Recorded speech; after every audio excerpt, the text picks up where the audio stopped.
स्वागत है आप सभी का हमारे इस channel new Kashi study classes पर। देखिए, आज हमने अपने जो चैनल पर जो सब्सक्राइबर था उसको भी ओपन कर दिया है। तो सब्सक्राइबर 1000 प्लस हो चुके हैं।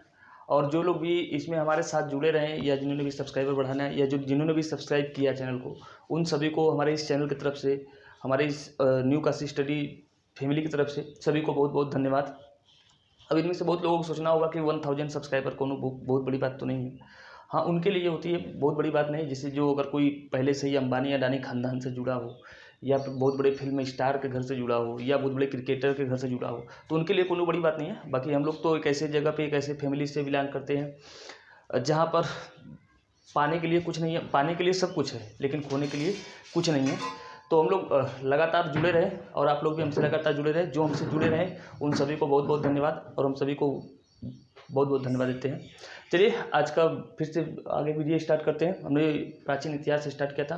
प्राचीन इतिहास में 3 वीडियो हो चुके थे, आज उसी का चौथा वीडियो है सिंधु घाटी सभ्यता, और उसी में जिसको कहते हैं आद्य इतिहास, प्रोटो हिस्ट्री यानी आद्य इतिहास जिसे हिंदी में बोला जाता है। एक तो पहला क्वेश्चन यही बन जाता है कि सिंधु घाटी सभ्यता किससे संबंधित है। आपको देगा प्राग इतिहास, आद्य इतिहास, इतिहास, आधुनिक इतिहास, ऐसे देगा। तो उसी जगह आपको याद रखना है कि आद्य इतिहास, प्रोटो हिस्ट्री, इंग्लिश में भी लिख सकता है प्रोटो हिस्ट्री। अब जो एक महत्वपूर्ण सबसे चैप्टर होता है सिंधु घाटी सभ्यता में, जो लगभग एग्जामों में सबसे अधिक जो पूछने के चांस होते हैं, पूछा जाता है प्रमुख स्थल और उसकी वर्तमान स्थिति, या किस नदी के तट पे थी ये पूछा जाता है, या उसके खोजकर्ता कौन थे, या वहाँ की कोई एक विशेषता पूछ ली जाती है। आपसे विशेषता एक दे दिया जाएगा, पूछ लिया जाएगा, जैसे कि कांसे की बनी हुई मूर्तियाँ, नग्न कांसे की बनी हुई मूर्ति निम्नलिखित में से कहाँ प्राप्त हुई है। तो 4 स्थल आपको दे दिया जाएगा, हड़प्पा, मोहनजोदाड़ो, सुक्का-गंडोर और आमरी। ये 4 स्थल आपको दे दिए जाएंगे। तो ऐसे में आपको याद रहेगा तो ठीक है, नहीं तो फिर जानते हैं कि नहीं आंसर आपको पता चलेगा तो फिर पुराने जन्म के पाप नज़र आने लगते हैं कि कौन सा क्वेश्चन पूछ दिया। और फिर ऐसे में अगर आपने पढ़ा नहीं है, मास्टर ने अगर हवाबाजी करते हुए आपको थोड़ा बहुत ही पढ़ाया, ठीक से पढ़ाया नहीं है, तो फिर मास्टर को भी श्रद्धांजलि देंगे आप। इसलिए मेरा आपसे रिक्वेस्ट है कि आप लोग जो मैं कहूँ इंपॉर्टेंट है तो वो याद कर लीजिएगा, और जो इंपॉर्टेंट नहीं है तो बस एक बार देख लीजिएगा, ताकि एग्जाम में आए तो आप लोग एक बार उसको ट्राई करें आंसर को सॉल्व करने का। चलिए क्लास स्टार्ट करते हैं आज की। सबसे पहला है हड़प्पा। जानते हैं इस सिंधु घाटी सभ्यता को क्या कहा जाता है? हड़प्पा सभ्यता भी कहा जाता है, क्योंकि सबसे पहले खोज इसी की गई थी, जहाँ पर सबसे पहले खनन किया गया था। तो इसकी भौगोलिक स्थिति कहाँ है? रावी नदी के तट पर।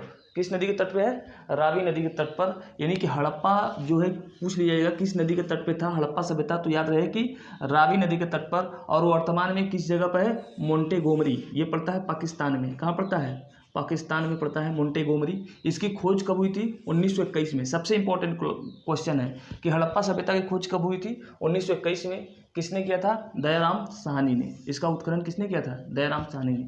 यहाँ की जो मुख्य विशेषता पूछ लेता है कि यहाँ से क्या प्राप्त हुआ है, तो धोती पहने हुई मूर्ति, यानी कि साड़ी पहने हुई एक मूर्ति प्राप्त हुई है, एक महिला का। और अन्नागार का मतलब है, जैसे हमने बताया था कि सिंधु घाटी सभ्यता जो थी एक नगरीय सभ्यता थी, एक व्यापारिक सभ्यता थी और बहुत ही विकसित सभ्यता थी। तो यहाँ पर कृषि का उत्पादन भी बहुत बड़े पैमाने पर होता था, कृषि से उत्पादन भी बहुत बड़े पैमाने पर होता था। तो जो एक्स्ट्रा उत्पादन होता था, जैसे आज के समय में हमारे यहाँ आलू की जो मिलें होती हैं, तो एक्स्ट्रा आलू का उत्पादन होता है, तो हम लोग मिल में क्या करते हैं? ले करके जमा कर देते हैं। जहाँ पर कोल्ड स्टोरेज होता है, कोल्ड स्टोरेज में ले आकर जमा कर देते हैं। उसी प्रकार से सिंधु घाटी सभ्यता में जब एक्स्ट्रा प्रोडक्शन होता था, यानी सरप्लस प्रोडक्शन होता था, सरप्लस प्रोडक्शन को ले आकर जहाँ जमा करते थे अनाजों को, उसे कहा जाता था अन्नागार। एक तरीके से इंग्लिश में कहे तो इसे वेयर हाउस कहा जाता है, भंडार गृह, वेयर हाउस। तो कहाँ पर, किस नदी के तट पर था? रावी नदी, मोंटेगोमरी। ये पड़ता कहाँ है? पाकिस्तान का जो ऊपरी हिस्सा है यहाँ पर पड़ता है। यहीं पर जानते हैं कि सिंधु नदी का एक सहायक नदी है जिसका नाम है सिंधु, तो मुख्य नदी है। इसका पहला जो सहायक नदी है झेलम है, फिर चिनाब है, फिर रावी है। तो जो रावी नदी है, उस रावी नदी के तट पर इस क्षेत्र में खोजा गया था हड़प्पा सभ्यता को। ठीक है। फिर है मोहनजोदाड़ो, इसे मोहनजोदाड़ो की भी सभ्यता कहते हैं। और मैंने बताया था मोहनजोदाड़ो का अर्थ होता है मृतकों का टीला, यानी सबसे अधिक यहाँ से कंकाल खोजे गए थे। भौगोलिक स्थिति कहाँ है इसकी? सिंधु नदी के तट पे है। आज के समय में कहाँ का है? तो लरकाना, जो पड़ता है पाकिस्तान में ही। लरकाना मतलब पाकिस्तान में ही, जहाँ पर जो जैन धर्म नहीं, सिख धर्म के जो संस्थापक थे, गुरु गोविंद नहीं, जो पहले थे, गुरु नानक देव, जिनका जहाँ पे जन्म हुआ था लरकाना में, तो लरकाना यही पाकिस्तान में इसी जगह तट पे है लरकाना। तो याद रहे कि मोहनजोदाड़ो जो है किस नदी के तट पे था, सिंधु नदी के तट पे, जो कि आज के समय में कहाँ पड़ता है, लरकाना। इसकी खोज की गई थी कब, 1922 में। तो पहले हड़प्पा के 1921 में, और इसकी खोज कब की गई थी, 1922 में। किसने खोज किया था, राखालदास बनर्जी। ये दोनों आपको याद रखना है कि पहले हड़प्पा की खोज दयाराम साहनी और मोहनजोदाड़ो खोज राखालदास बनर्जी। कब खोज किए थे, 1922 में। इसकी विशेषता क्या है कि यहाँ से एक बहुत बड़ा स्नानागार मिला है। स्नानागार का मतलब होता है जहाँ पर एक सार्वजनिक स्थल, गांव होते थे, गांव में एक सार्वजनिक स्थल होता था जहाँ पर लोग जाके स्नान करते थे। आज के समय में कहते हैं स्विमिंग पूल स्नानागार प्राप्त हुआ है। और ये स्नानागार अगर पूछा जाए कि सबसे बड़ा स्नानागार, क्योंकि कई जगह पर खोजा गया है स्नानागार, लेकिन जो सबसे बड़ा स्नानागार खोजा गया है वो मोहनजोदाड़ो में खोजा गया है। और अन्नागार जो सबसे बड़ा, अगर पूछा जाए सिंधु घाटी सभ्यता के समय में सबसे बड़ा अगर कोई बिल्डिंग थी, सबसे बड़ी बिल्डिंग, तो आप कहेंगे कि अन्नागार। अब ये अन्नागार हड़प्पा में भी मिला है, लेकिन हड़प्पा का अन्नागार छोटा है। जो सबसे बड़ा अन्नागार है वो कौन है, मोहनजोदाड़ो का। तो पूछा जाए कि सबसे बड़ा अन्नागार जो कहाँ पे खोजा गया था, तो आप बताएंगे मोहनजोदाड़ो में। और ऐसे भी सिंधु घाटी सभ्यता में जितने भी स्थल खोजे गए, कुल कई स्थल खोजे गए, जिनमें से अधिकतर भारत में है, कुछ पाकिस्तान में भी है कुछ जगह। अधिकतर जो सिंधु घाटी स्थल खोजे गए सबसे अधिक भारत में है, कुछ स्थल पाकिस्तान में है, लेकिन ओवरऑल कही जाए सिंधु घाटी सभ्यता का सबसे बड़ा जो स्थल था तो वो था मोहनजोदाड़ो ही था। ठीक है, इससे भी क्वेश्चन पूछा है कि सबसे बड़ा जो स्थल था सिंधु घाटी सभ्यता का कौन था, तो मोहनजोदाड़ो था। अगर भारत में पूछे कि सबसे बड़ा स्थल कौन है, तो अभी कुछ दिन पहले जो था वो धौलावीरा था, लेकिन धौलावीरा ने जाके अब कौन हो गया है, राखीगढ़ी हो गया है। अब वर्तमान में अगर पूछ लिया जाए कि सबसे बड़ा सिंधु घाटी जो स्थल था भारत में स्थित, तो कौन है, राखीगढ़ी है। तो इतना आपको याद रखना है। और यहाँ पर कांसे की नग्न मूर्ति प्राप्त हुई है, कांसे की नग्न मूर्ति। हमने बताया था कि इस सिंधु घाटी सभ्यता को कांस्य युगीन सभ्यता भी कहा जाता है, क्योंकि सबसे पहले कांसे का जो उपयोग किया गया था वो इसी युग में किया गया था, सिंधु घाटी सभ्यता के काल में ही यूज किया गया था। तो वहाँ पर कांसे की बनी नग्न मूर्ति, एक लकड़ी की एक कांसे की बनी नर्तकी, एक लड़की को नाचते हुए दिखाया गया है। और हमने बताइए कहाँ पर है, पाकिस्तान वर्तमान में, मोहनजोदाड़ो। ठीक है, फिर है सुतका गैंडोर। सुतका गैंडोर को हमने बताया था कि सिंधु घाटी सभ्यता का ये सबसे पश्चिमी क्षेत्र है, सबसे पश्चिमी। आज के समय पाकिस्तान का कौन सा, बलूचिस्तान। पाकिस्तान में अगर आप जाएंगे तो इधर का जो एरिया है ये कौन सा कहलाता है, बलूचिस्तान कहलाता है। इस बलूचिस्तान में ही यहाँ पर स्थित जो जगह है जिसका नाम है सुतका गैंडोर, किस नदी के तट पे था, तो दास्क नदी पर। सुतका गैंडोर किस नदी के तट पे है, दास्क नदी, वर्तमान के बलूचिस्तान। मैंने आपको बताया वर्तमान के बलूचिस्तान। और इसकी खोजकर्ता जो है, ये आप लोग मत याद रखिएगा, बस मैंने लिख दिया है। अगर जिसको याद करना हो, जिसे इससे पीएचडी करना हो, तो वो अपना कर सकता है। जिसे ओरेल स्टाइन ने किया था और जॉर्ज हेल्स ने किया था 1927 में। ये वनडे एग्जाम वाले मत याद करिएगा, क्योंकि वनडे एग्जाम के लिए यही दो महत्वपूर्ण है। ठीक है, यहाँ राख से भरा हुआ बर्तन प्राप्त हुआ है, यहाँ से राख से भरा हुआ बर्तन प्राप्त हुआ है। तांबे की कुल्हाड़ी, तांबे की कुल्हाड़ी, ये इंपॉर्टेंट है कि तांबे की कुल्हाड़ी जो है कहाँ से प्राप्त की गई है, तो सुतका गैंडोर। कहाँ से प्राप्त किया गया है, सुतका गैंडोर। फिर उसके बाद आमरी। आमरी जो है ये भी उतना इंपॉर्टेंट नहीं है, लेकिन एक बार देख लीजिएगा, पाकिस्तान में पड़ता है, सिंधु नदी के तट पर, यानी सिंध राज्य में।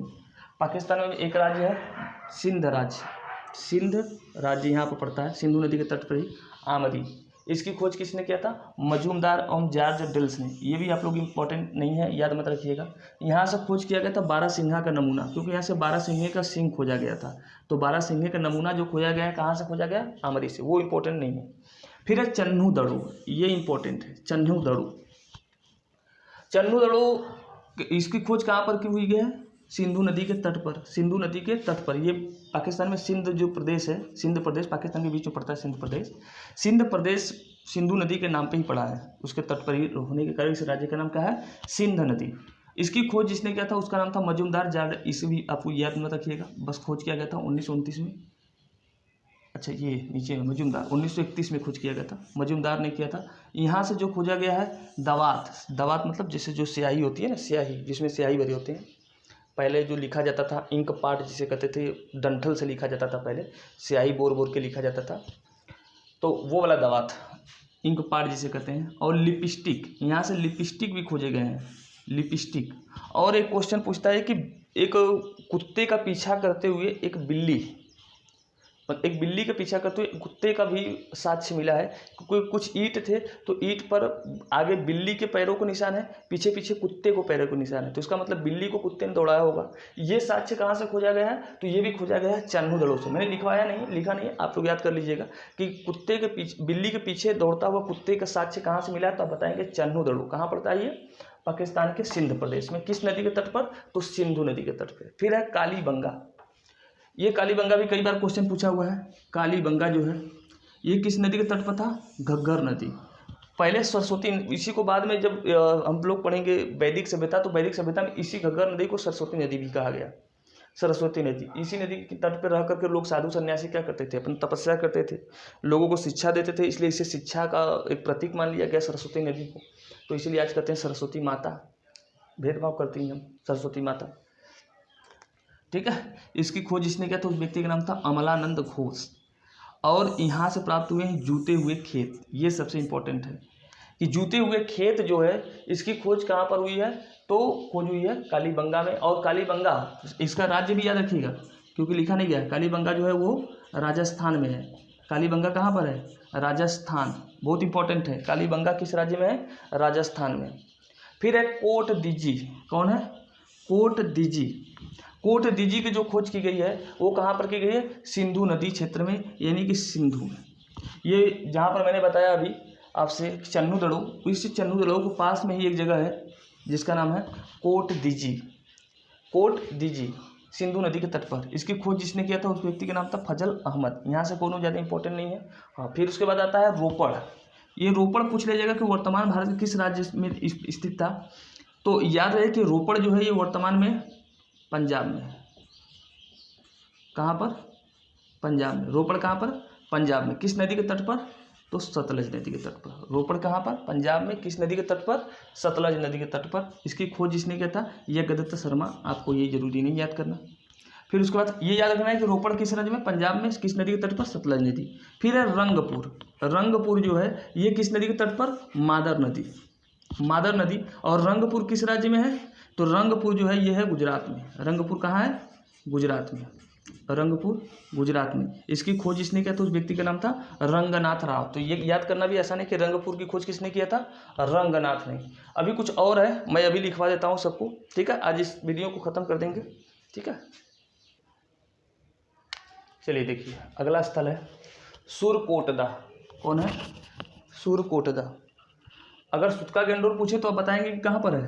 सुतका गंडोर बलूचिस्तान में। लेकिन सुरकोटदा अगर पूछे, सुतका गंडोर बलूचिस्तान पाकिस्तान पड़ता है, दास नदी के तट पर। लेकिन सुरकोटदा जो है ये कच्छ, ये जो गुजरात है, ये गुजरात के ये वाला एरिया जो होती है कच्छ कहलाता है। कच्छ क्योंकि समुद्र से तट है ना, अरब सागर का कच्छ, यही पर स्थित है। कौन? सुरकोटदा। समुद्र के तट पर सुरकोटदा यहाँ पर है, गुजरात में। यहाँ से क्या प्राप्त हुई है?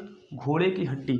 देखिए अभी तक सिंधु घाटी सभ्यता में ये नहीं बताया गया है कि लोग घोड़े का उपयोग करते थे कि नहीं, लेकिन इस साक्ष्य से पता चला कि घोड़े का यूज करते थे, वो उपयोग करते थे। सुरकोटदा से जो कच्छ का गुजरात है वहाँ से जो घोड़े की हड्डी प्राप्त हुई है, घोड़े के खूर की हड्डी प्राप्त हुई है, तो उससे पता लगा कि यहाँ पर घोड़े का भी उपयोग करते थे। फिर लोथल। लोथल जो है ये बहुत इंपॉर्टेंट है। लोथल ये कहाँ पड़ता है? गुजरात में। कहाँ पड़ता है? लोथल गुजरात में। ये गुजरात का जो नीचे वाला हिस्सा इधर इस क्षेत्र में पड़ता है लोथल। और किस नदी के तट पर था लोथल? तो भोगवा। गुजरात में एक नदी बहती है जिसका नाम है भोगवा नदी। गुजरात में एक नदी बहती है जिसका नाम है भोगवा नदी। यहाँ से सोने के मनके प्राप्त हुए हैं। मनका समझते हैं? जैसे गांव में जो जिसे गुड़िया कहते हैं, गुड़िया जो गो करके माला पहन बनाते हैं उसे कहते हैं मनका बोलते हैं। छोटा छोटा होता है, मोती लाकर गाँव में जो बनाते हैं उसे कहते हैं मनका। और वो मनका किसका प्राप्त हुआ है? सोने का मनका। कहाँ से प्राप्त हुआ है? लोथल, भोगवा नदी के तट पर जो है, तो वहाँ से सोने के मनके प्राप्त हुए हैं। और युग्म समाधान भी प्राप्त हुआ है। युग्म समाधान का मतलब एक महिला और एक पुरुष का साथ दफनाया हुआ, एक साथ दफनाया गया, एक महिला और पुरुष। आप कहेंगे कि सर कैसे पहचाने कि ये महिला और पुरुष की हड्डी है जो दफनाया गया? तब से तो आज तक पता नहीं चला, क्योंकि मांस वोंस तो सब समाप्त हो, बस हड्डी प्राप्त हुई। तो देखिए हड्डियों की जो कुछ ढांचाएँ होती हैं, जो हड्डियाँ, जो बोन्स होती हैं, बोन्स का जो घनत्व होता है प्लस जो कमर की हड्डी, जो सीने की हड्डी होती है ना, इनसे भी हम क्या करते हैं? पता लगा लेते हैं कि महिला का वह हड्डी है या पुरुष का। अगर सीने की हड्डी चौड़ी है तो इसका मतलब पता कर लेते हैं उस कंकाल को देख कर कि पुरुष की हड्डी है। अगर कमर की हड्डी चौड़ी है तो पता कर लेते हैं कि महिला की है। ठीक है, तो युग में समाधान प्राप्त हुआ है कहाँ से? लोथल, गुजरात से। फिर गोदीवाड़ा भी यहाँ से प्राप्त हुआ है। गोदीवाड़ा का मतलब होता है कि जहाँ, गोदीवाड़ा का मतलब एक तरीके से होता है बंदरगाह। गोदीवाड़ा मतलब क्या होता है? बंदरगाह, जहाँ पर नाव आते हैं और नाव का निर्माण होता है, नाव बनते हैं। तो एक बंदरगाह यानी गोदीवाड़ा, जहाँ पर नाव इसे बनते भी हैं, उसकी खोज की गई कहाँ पर? लोथल, गुजरात में। फिर यहाँ से धान की खेती के भी साक्ष्य मिले हैं। समुद्र के तट पर था तो गुजरात में ही, मैंने बताया कि लोथल यहाँ पर था। ठीक है, तो यहाँ से धान की खेती के भी साक्ष्य मिले हैं, गोदीवाड़ा के भी साक्ष्य मिले हैं, युग में समाधान भी मिले हैं, प्लस सोने के मनके भी मिले हुए हैं। फिर आलमगीरपुर, हमने बताया था कि उत्तर प्रदेश में एक बहुत महत्वपूर्ण जगह है जहाँ पर सिंधु घाटी सभ्यता के स्थल खोजे गए थे। उस जगह का नाम है आलमगीरपुर। किस जिले में पड़ता है ये? मेरठ में। मेरठ के आलमगीरपुर में सिंधु घाटी सभ्यता के स्थल खोजे गए हैं। किस नदी के तट पर? हिंडन नदी के तट पर। किस नदी के तट पर? हिंडन नदी के तट पर। एक और जगह खोजा गया है उत्तर प्रदेश में जिसका नाम है बड़गांव। अगर आपसे पूछ लिया जाए कि बड़गांव सिंधु घाटी स्थल निम्नलिखित में से किस राज्य में थे, ऑप्शन देगा आपको कश्मीर, उत्तर प्रदेश, हरियाणा, पंजाब। तो याद रखिए बड़गांव जो है कहाँ पर था? उत्तर प्रदेश में। आलमगीरपुर किस नदी के तट पे था? हिंडन नदी। यहाँ पर क्या खोजा गया है? चौका। चौका जानते हैं? वो चौका मारने वाला नहीं, क्रिकेट वाला नहीं, चौका मतलब जिसमें रोटी बेला जाता है, रोटी बेला जाता है, वो वाला चौका। चौका खोजा कहाँ गया है? आलमगीरपुर में। और यहाँ से मिट्टी के बर्तन भी खोजे गए हैं। मिट्टी के बर्तन भी खोजे गए हैं, जो कुम्हार जो पकाते हैं मिट्टी के बर्तन बनाकर, जो खोजे गए। ये तो लगभग वो जगह खोजा गया है। चौका खोजा गया कहाँ पर? पत्थर का चौका ये प्राप्त हुआ है जिस पर रोटी बनाया जाता था, आलमगीरपुर में। फिर धौलावीरा। धौलावीरा भी बहुत प्रसिद्ध स्थल है। धौलावीरा ये कहाँ पर है? कच्छ, गुजरात। हाल ही में इसे यूनेस्को साइट में भी जगह दिया गया है। यूनेस्को साइट का मतलब होता है संयुक्त राष्ट्र संघ का एक संस्था है जो पूरे वर्ल्ड में कहीं पर विरासत स्थल के रूप में, विरासत मतलब कोई उसकी अपनी एक अमिट छाप होगी, इतिहास में बहुत नामी जगह रहा होगा, बहुत प्रसिद्ध जगह, वहाँ पर कुछ चीज़ें बहुत प्रसिद्ध होगी, तो यूनेस्को क्या करता है? उस जगह को अपने अपने धरोहर स्थल में उसको शामिल कर लेता है, जिससे कि वो पैसा भी देता है वहाँ के निर्माण के लिए। संयुक्त राष्ट्र और जो संयुक्त राष्ट्र संघ का जो ये संस्था है यूनेस्को, ठीक है, इसका फ्रांस और पेरिस में मुख्यालय है यूनेस्को का। तो कच्छ जो गुजरात में धौलावीरा है उसको उन्होंने क्या किया? यूनेस्को साइट में जगह दिया। तो ये क्वेश्चन पूछने के चांस ज़्यादा है। धौलावीरा किस राज्य में है? गुजरात में। किस, कहाँ पर है? कच्छ में। ये जो मैंने बताया कच्छ में है, कच्छ में। इस ये 3 भागों में विभाजित एकमात्र शहर था। 3 भागों में विभाजित मतलब ग्रामीण, शहरी, मध्य, इस प्रकार से 3 भागों में बटा एकमात्र शहर अगर कोई था तो कौन था? धौलावीरा। धौलावीरा जो है ये 3 भागों में विभाजित एकमात्र शहर है। फिर है राखी गढ़ी। राखी गढ़ी जो है ये कहाँ पर खोजा गया है? राखी गढ़ी ये भारत में उपस्थित, जितने भी भारत में उपस्थित स्थल है सिंधु घाटी सभ्यता के, उनमें सबसे बड़ा स्थल जो कौन है वो कौन है? राखी गढ़ी है। पहले जो होता था वो कौन था? धौलावीरा था, लेकिन अब कौन हो गया है? राखी गढ़ी। ये किस राज्य में है? तो हरियाणा में। ये दिल्ली से सटा हुआ जो हरियाणा है। किस नदी के तट पर? तो घग्गर नदी के तट पर। कौन सी नदी के तट पर है? घग्गर नदी के तट पर। यहाँ से क्या खोजे गए हैं? चबूतरे पर बनी अग्नि वेदिका। अग्नि वेदिका समझते हैं? अग्नि वेदिका का मतलब होता है जहाँ पर यज्ञ किया जाता है, यज्ञ को कहा जाता है अग्नि वेदिका। यज्ञ को क्या कहा जाता है?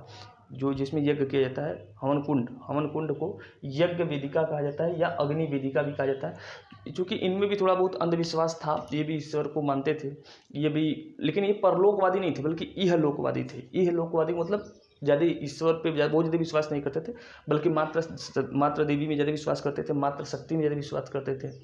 ये महिला प्रधान संस्कृति थी। राखी गढ़ी जो है हरियाणा, घग्गर, चबूतरे पर बनी अग्नि वेदिका यहाँ पर खोजी गई। बनावली। बनावली जो है कहाँ पर है? ये किस नदी के तट पर? बनावली जो है रंगाई नदी के तट पर, हरियाणा में। कहाँ पर? बनावली जो है, या बनवाली भी कहते हैं, बनावली को बनवाली भी कहते हैं। किस नदी के तट पर? रंगाई नदी के तट पर। कहाँ पर? हरियाणा में। यहाँ से क्या साक्ष्य मिले हैं? मछली पकड़ने की बंसी, जो कि किसकी है? तांबे की। मछली पकड़ने की जो बंसी होती है, जो धागा, बहुत से क्या करते हैं, बंसी जो बनती है ना, एक बहुत लंबा सा धागा होता है, इस धागे में क्या होते हैं? कटिया लगा दिए गए होते हैं। क्या होते हैं? कटिया लगा दिए हुए होते हैं। फिर उसे इसमें चारा लगाकर, चारा मतलब आटा, या गाँव में तो पहले केचुआ लगा कर मारते थे मछली। केचुआ, ये जो केचुआ देखा होगा, अर्थवार में जिसे कहते हैं केचुआ, इसको लगा लगा करके सब पानी में क्या करते थे? छोड़ देते थे। मछलियाँ उसको खाने के लिए जाती हैं तो उसी में क्या होती हैं? फंस जाती हैं। जब कटिया धंस जाता है उनके मुंह में तो उसी में पड़ी रहती है, फंस जाती है। उसे कहा जाता है बंसी। हम लोगों ने बचपन में बंसी लगाए हैं, इसलिए हम लोग जान रहे हैं कि बंसी कैसा होता है। ठीक है, बचपन में जब छोटे छोटे थे तो बंसी लगाए मछली मारने के लिए। तो बंसियाँ ऐसी होती थी, बहुत से कटिया लगे होते थे उसमें। तो वो तांबे की बनी हुई जो बंसी प्राप्त हुई है, कहाँ से प्राप्त हुई है? बनवाली से। ठीक है, फिर बालाकोट, यही रंगाई नदी में लगाते थे ये लोग बंसी, सिंधु घाटी सभ्यता के लोग इसे रंगाई नदी में। फिर बालाकोट जो है, ये बालाकोट पूछ लेता है कि कहाँ पर है, तो अरब सागर के तट पर बलूचिस्तान, ये जो बलूचिस्तान है इधर अरब सागर है, इधर कौन है, अरब सागर है। तो इस बलूचिस्तान में इसके तट पर एक जगह था जिसका नाम था बालाकोट, बलूचिस्तान में। यहाँ पर सीपों का कार्यशाला, सीप मतलब जो समुद्री जहाज होते हैं, समुद्री जहाज या समुद्री नाव जो होते हैं वो जो बनते हैं उसे कहते हैं सीप। तो यहाँ पर सीपों का कार्यशाला था, मतलब यहाँ पर सीप बनते थे। मकान बनाने वाले कच्ची ईंटों का भी प्रयोग यहीं से, यहाँ से भी इसके साक्ष्य मिले हैं कि मकान बनाने के लिए किस ईंट का प्रयोग करते थे, कच्ची ईंटों का। तो ये जो महत्वपूर्ण सबसे क्लास था, ये मैंने सिंधु घाटी सभ्यता का स्तर का समाप्त कर दिया है। इनमें से कुछ जो महत्वपूर्ण जगह नहीं है मैंने उसको नहीं लिखवाया है, आप लोग इसको याद कर लीजिएगा, स्क्रीनशॉट मार लीजिएगा या जैसे भी। अभी 1-2 वीडियो और लगेंगे जो इसमें नगरीय व्यवस्था कैसी थी, इसकी जो धार्मिक स्थिति कैसी थी, 1-2 वीडियो में अब ये सिंधु घाटी सभ्यता क्या हो जाएंगे, समाप्त हो जाएगा। तो फिर हम लोग आ जाएंगे वैदिक सभ्यता में, ठीक है। तो जो लोग भी हमारे चैनल को सब्सक्राइब किए, जो मदद की है इसमें, उन सभी को बहुत बहुत धन्यवाद, सभी को बाय।